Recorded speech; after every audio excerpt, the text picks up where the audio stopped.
Hello YouTube! Okay, here's the big one. The questionnaire of Engineyard. Now, some of you may remember I actually put up this video to see that a question things come in. And the good thing is that a lot of people actually came in and asked me very good questions, but there were a couple of nutcases who never listened to the rules properly, but that's okay. At least the majority of them were good. So, let's start then. Well, what are the first questions?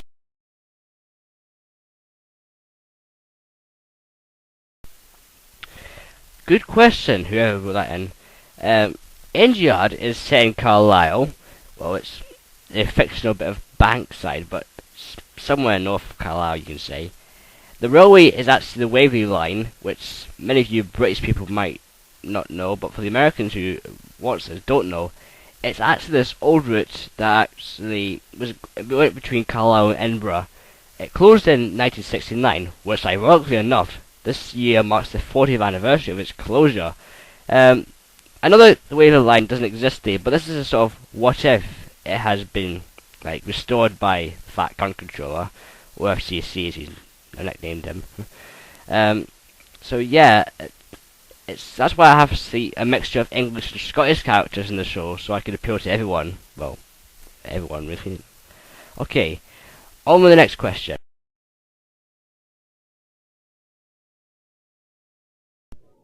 Who are the characters based on? Very good question. Well, all the Engineyard characters, I first started though, I'll just make it as I go along. But now looking back at it, I can think about who I based them on. They're all based on people. They're not based on anyone you might know or any film stars or whatever, but they're based on what actually they really are. Like people are like. Like in this case, Jeff is based on like a variety of Londoners, and Jones is based on Glaswegian angry folk, which many of Glaswegians are in my case. Chris the nervous engine, which is what I think I've discovered. And Richard, who's Swindon, he's a Great Western, which I imagine him as like very upper class, posh, and has been forced to work on this horrible railway line. And the Diesels are Matt's based on Maid Chavs, based on the Chav culture. Deeble's like the gangster, so he's basically bumbling idiots. He's basically like a stereotypical villain who doesn't get away in the end. Yeah, but another new character in the show, which I shouldn't talk about, they're going to be based on different people, based on other people, but you'll have to find out in the show. So, on with the next question then.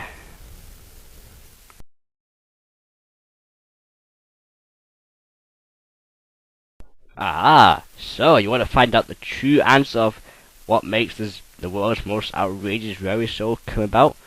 Well, actually, what happened originally, back then, this was back in 2006, it first came about, way back, well, not long ago, but that's what I call it that. It was back then the computer was upstairs, and I had been told to watch the new episodes of Thomas the Tank Engine. It's been years since I last saw Thomas, and Head Entertainment had bought Thomas brand at that time, and when I looked at the episodes, I was just blown out of the wall completely. I just couldn't believe what I saw. And the whole place was colourful, friendly, and everyone seemed happy. Go, yay, and absolute shit.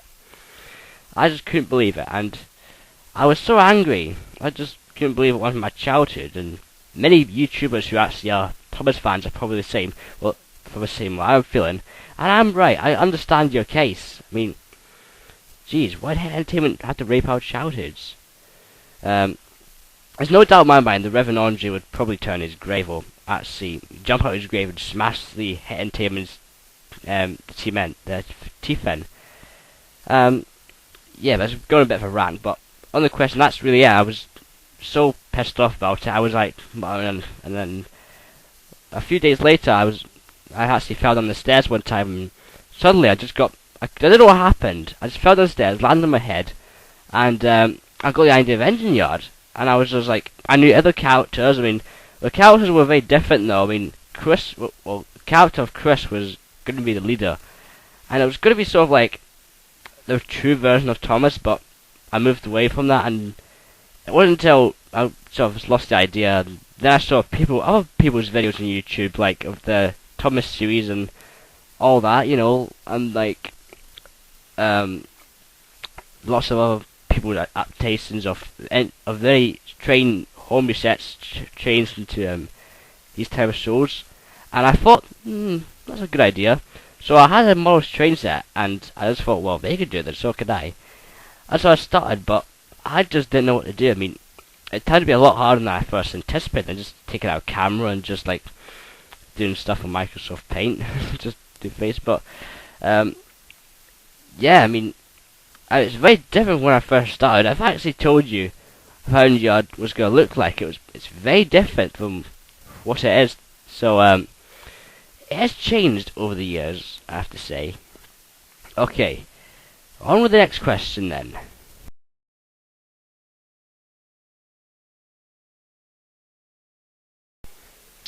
Now that, whoever wrote that in, that's a very fitting question to end this video. The future of Engineyard is pretty bright at the moment. More episodes are planned on the way. New characters, yes, new characters. Possibly get auditions from other YouTubers who want to lend their voice for me. Yeah, and I mean the possibilities is endless, really. What I've got in store. Maybe yeah, I mean I'm actually going to work on this new project, which is another train thing, but it's not Engineyard.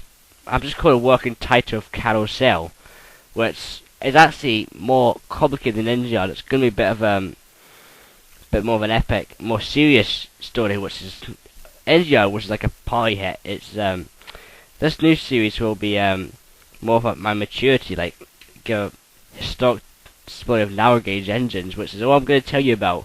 Narrow gauge engines. That's the next show going to be. But Carousel is a working title. Yeah, the possibilities is endless. Now, some YouTubers I've told I'm going to take on tour, like an exhibition tour thing at Monroe exhibitions where the characters are on static display, and of course there'll be like history of Engineyard and all that stuff, you know, the books and all that hell. Yeah, I mean, the possibilities, it's got a good future ahead, I think, Engineyard. It's had a bit of a rough start, but hopefully it'll be better in the end. So, well, those are the questions based. Those are the main questions, really. There were most people actually replied in the same questions, but if those who actually got repeated questions who are actually on this list, then well, there's your answer then. And those who never got their questions in, but I'm sorry, but they were a bit over the top, really. And for those people who do not like Engineyard, think it should be banned, well, hello then. Why are you watching this video? So, yeah, so I'll get to Engineyard ahead. Engineyard, whatever. And sorry I never got to make a first anniversary thing for Engineyard, but, well, there's your answer. So, hope you enjoy yourselves, and here's the future, as they say. This is Mr. QDXRG, signing off.